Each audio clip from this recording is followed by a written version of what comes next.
একটা দোয়া শিখাই দেই, ইনশাআল্লাহ এই দোয়া করলে রিজিক তো বাড়বেই ইনশাআল্লাহ। আপনার যত ঋণ আছে ইনশাআল্লাহ আল্লাহ পাক শোধ করে দিবেন। বিশ্বাস করলেন না?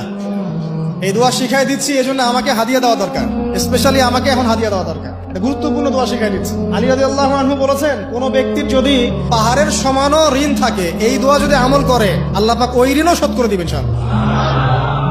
ঋণ কেমন জানেন? ওই যে এখন মানুষ ঋণ নিচ্ছে 1 কোটি টাকা ব্যাংক থেকে, 2 কোটি টাকা ব্যাংক থেকে, হ্যাঁ, কত বছর, 10 বছরের জন্য, 20 বছরের জন্য বাড়ি করছে, তাই না? তার ধারণা এমন যে সে মারা গেলে তার ঋণটা কেউ না কেউ শোধ করে দিবেই দিবে, তাই তো?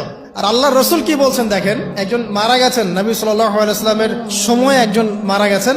তো নবী করিম সাল্লাল্লাহু আলাইহি ওয়াসাল্লাম বলছেন, এই ব্যক্তির কি কোনো ঋণ আছে?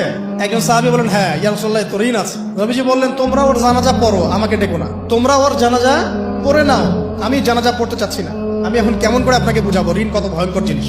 আপনি যে ব্যাংক থেকে 3-4 কোটি টাকার লোন নিয়ে রাখছেন, লাখ লাখ টাকা লোন নিয়ে বসে আছেন, দিব্যি সুখে বসে আছেন, এমন চিন্তায় যে আপনার মৌত হবে না। আর নবী সাল্লাল্লাহু আলাইহি ওয়াসাল্লামের সময়ে একজন মারা যাচ্ছেন, তিনি বলছেন তোমরা জানাজা পড়ে নাও, আমি জানাজা পড়তে চাচ্ছি না। মানে ঋণগ্রস্ত ব্যক্তি জানাজাও তিনি পড়তেন না। তারপরে একজন এসে বললেন, ইয়া রাসূলুল্লাহ, আমি তার ঋণ শোধ করে দিব, তার যা ঋণ আছে আমি শোধ করে দিব। তখন নবী এসে জানাজা পড়লেন সাল্লাল্লাহু আলাইহি ওয়াসাল্লাম। তা আপনার এই কোটি কোটি টাকা ঋণ শোধ করার লোক তো রেডি আছে নাকি? আছে না? সমস্যা নেই, আপনার জানাজা পড়া হবে, আপনার মিলাদও হবে, আপনার একটা বড়সড় দোয়াও হবে ইনশাআল্লাহ। কিন্তু আল্লাহ পাক বলেছেন, শহীদ, আল্লাহর পথে যুদ্ধ করে শহীদ হয়েছে, এই ব্যক্তির আত্মাও ঝুলে থাকে যতক্ষণ পর্যন্ত না তার ঋণটা শোধ করা হয়। এবার বলেন আমি কি বুঝাবো আপনাকে? আর কিছু বলতে হবে? তো এখন সেই দোয়া শিখাচ্ছি আপনাদেরকে, যে দোয়া শিখলে আপনার ঋণ থেকে বাঁচবেন ইনশাআল্লাহ। কত দিবেন বলেন? আচ্ছা, হ্যাঁ, এই তো, শুকরিয়া। দোয়া করবেন যেন আল্লাহ পাকের দিনটাকে আল্লাহর জমিনে প্রতিষ্ঠা করতে পারে।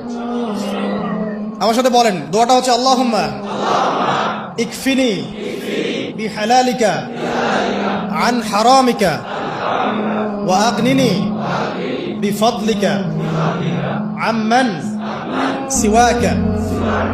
এই দোয়াটা ছোট না, এটা মুখস্থ করবেন, সেজদায় পড়বেন, নামাজের সেজদায় পড়বেন, আত্তাহিয়াতু দরুদ শেষ তারপরে পড়বেন, নামাজ শেষে হাত তুলে করবেন, যখন তখন শেষ রাতটা করবেন, ইনশাআল্লাহ দেখবেন আপনার ঋণ বলতে কিছু থাকবে না ইনশাআল্লাহ। যদি থাকেও, বড় কোনো ঋণ থাকেও, আল্লাহ পাক অন্য কোনো মাধ্যমে এটা শোধ করার ব্যবস্থা